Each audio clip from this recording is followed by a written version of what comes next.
This is the weekly sales meeting for November 30th, 2025. My name is Chris Fleming. You can reach me at chris@cdmediaconsulting.com or go to our website at cdmediaconsulting.com. Today's topic, growth is optional. Growth isn't automatic. It's not guaranteed by the quality of your tools, the size of your market, or even the strength of your product. Growth is a voluntary act. It is a choice.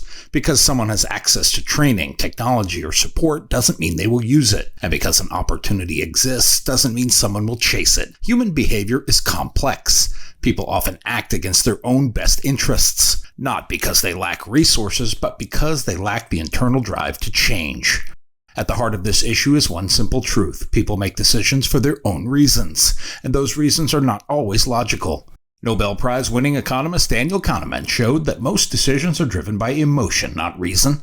In his groundbreaking book, Thinking, Fast and Slow, Kahneman explained that humans use mental shortcuts called heuristics to make fast choices, but these shortcuts often lead to mistakes. Sellers, like all people, can avoid the hard thing even when it's the right thing. So why don't people take action when the tools are right in front of them? Why do some sellers ignore the very resource designed to help them succeed? The answer lies deep within the psychology of motivation. For growth to happen, internal needs must be met. These are not surface-level needs like more money or better leads. They are deeper, more personal drivers. These drivers include autonomy, purpose, identity, and belief. Let's start with autonomy. One of the most important factors in motivation is the feeling of control. People are more likely to take action when they believe they are in charge of that action.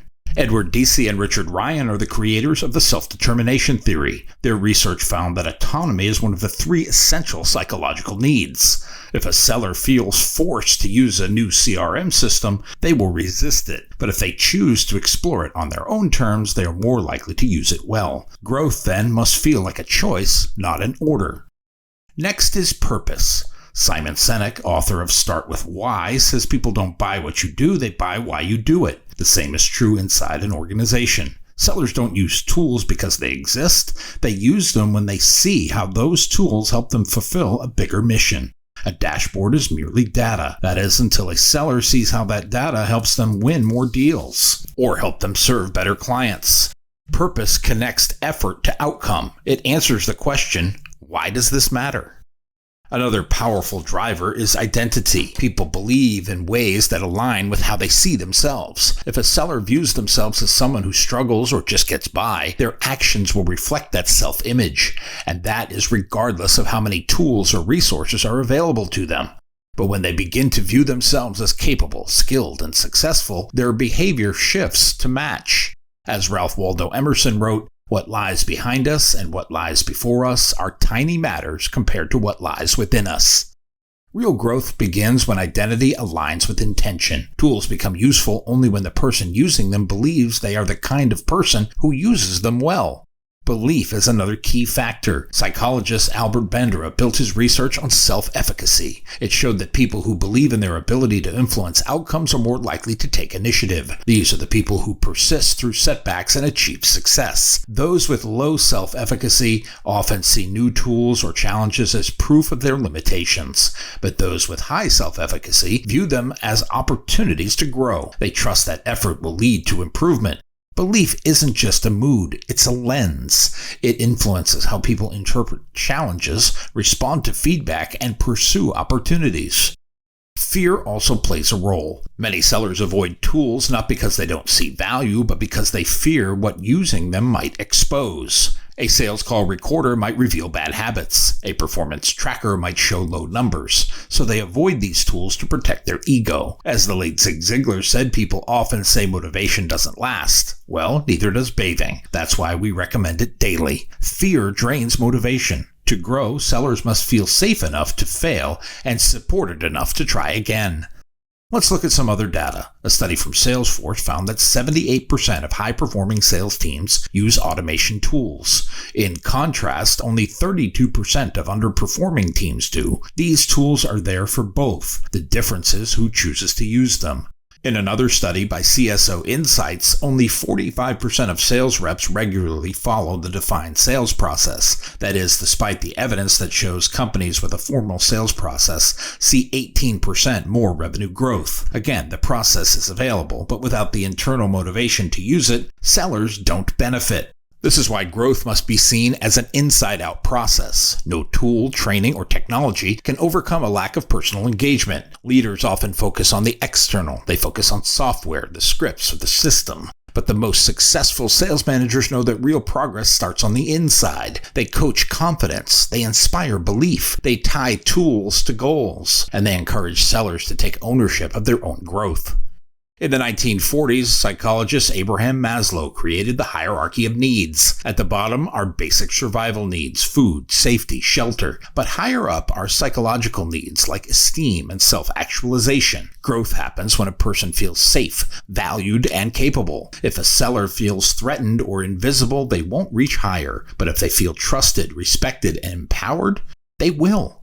Imagine two sellers are given access to the same advanced analytics platform. One uses it daily, spots trends, and closes more deals. The other ignores it and says it's too complicated and keeps missing quota. The difference isn't the tool, it's the mindset. One seller sees the tool as a way to grow. The other sees it as a threat. One believes they can learn, the other believes they can't. One is focused on long-term impact, the other is stuck in short-term fear. This is why training alone doesn't work. A sales workshop might be inspiring for a day, but unless it connects to deeper drivers like autonomy, purpose, or identity, it fades. Real learning happens when the seller wants it to happen. Peter Senge is a systems scientist and senior lecturer at MIT. He is best known for his work on organizational learning. He is the author of The Fifth Discipline. This is a landmark book that introduced the concept of learning organization. This is a method where companies grow by developing the skills and mindset of their people. Sanjay emphasized systems thinking, personal mastery, and teams learning as keys to long-term success. His work has influenced business strategy, education, and leadership around the world. He said people don't resist change. They resist being changed. Growth isn't something you do to someone. It's something they choose for themselves. Even in team environments, growth is still a personal decision. Peer pressure, leadership expectations, or external rewards might trigger short bursts of action, but they rarely sustain long-term change. True commitment only comes when a seller sees growth as part of their identity. That's why coaching outperforms commanding. Coaching builds confidence from the inside out. It signals belief in the person, not just the result. It encourages participation, not compliance. It makes the idea of growth feel real, achievable, and worth pursuing. There's also the issue of timing. Because someone isn't growing now doesn't mean they never will. Mark Manson is a best-selling author, blogger, and personal development thinker. He is known for his no-nonsense approach to self-help. His most famous book, The Subtle Art of Not Giving a challenges traditional ideas about happiness and success. He urges readers to embrace discomfort, responsibility, and meaningful values. His work resonates with audiences seeking clarity and authenticity in an age of distraction. He put it this way: you can't force someone to be ready. Being ready is a choice. Sellers grow when they are ready, when the pain of staying the same becomes greater than the pain of change. Some hit that point sooner than others, but when they do, the tools must be ready, because growth is a window. If it opens and there's nothing to grab onto, it closes fast. So what can organizations do? First, they must focus on culture. A culture of growth is one where learning is safe, effort is rewarded, and vulnerability is accepted. Second, they must connect tools to outcomes. Don't just train on the system, show how it makes success more likely. Third, they must treat sellers like people, not parts. Understand their fears, goals, and dreams. Speak to the human, not the rep.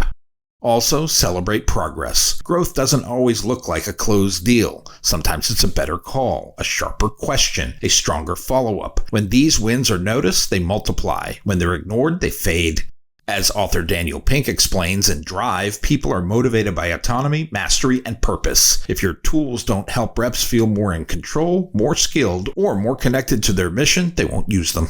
The biggest barrier to growth isn't the market, the product, or the process. It's the mindset of the seller. If they believe growth is possible and personally meaningful, they'll pursue it. If they don't, no tool or strategy will matter. Viktor Frankl was an Austrian physicist. He is also a Holocaust survivor. and the founder of Logotherapy. This company focuses on a therapeutic approach focused on finding meaning in life. In his book, Man's Search for Meaning, he said that even in the face of great suffering, people can choose their attitude and find purpose. He wrote, "When we are no longer able to change a situation, we are challenged to change ourselves." Growth reflects belief, identity, and effort. It can't be imposed, but with the right support, it can be inspired. That's the real challenge of leadership in sales. Today, it's not simply providing tools, but inspiring sellers to want to use them. It's not enough to hand out opportunities. Leaders must help their teams see what those opportunities could become. Because growth isn't about what's available, it's about what's chosen. It's not driven by platform, software, or strategy alone. It begins with mindset, motivation, and belief. The most effective leaders know the path to performance doesn't start with the system, it starts with the seller's heart. So the next time someone asks, "Why aren't my sellers growing?" don't just look at the playbook, look at the person. Do they feel in control? Do they know why it matters? Do they see themselves as someone who gets better? Do they believe they can? Those answers will tell you everything, because growth in the end is personal. It always has been, and that's why growth, more than anything, is a voluntary act. My new book, Double Your Revenue, is now available on Amazon.com. If you like what you have heard here today, please consider ordering a copy or two. You can always send one to a friend. Go to cdmediaconsulting.com right now and follow the instructions to order.